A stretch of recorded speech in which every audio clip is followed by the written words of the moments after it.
Ilang beses kong pinanood 'tong tira ni Sofia Rosales.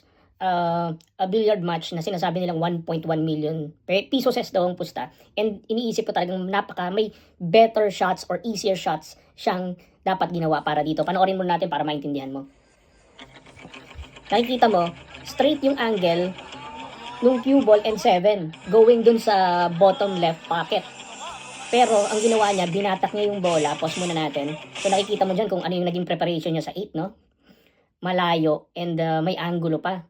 She could have landed the cue ball dito lang sa bottom rail packet kung nag-follow through siya. Tapos ang tira niya is, for the 8, is going to the top left corner pocket. And ang preparation dapat, going for the 9, iwan niya lang yung follow through again. Yung cue ball, iwan niya dyan sa may tapat lang ng left side pocket para maipasok niya yung 9 ball. Diretso lang na angulo doon sa right side pocket yung 9 ball. Tingnan mo yung preparation niya for the 9. Mahirap pa yung ginawa niya dyan.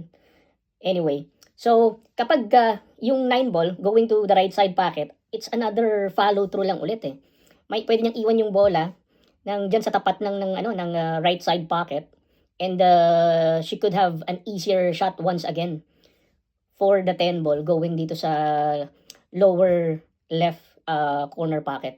So yun lang yung take ko dyan. Hindi naman ako expert, pero alam ko kasi yung paano i-simplify yung mga ganitong tira. So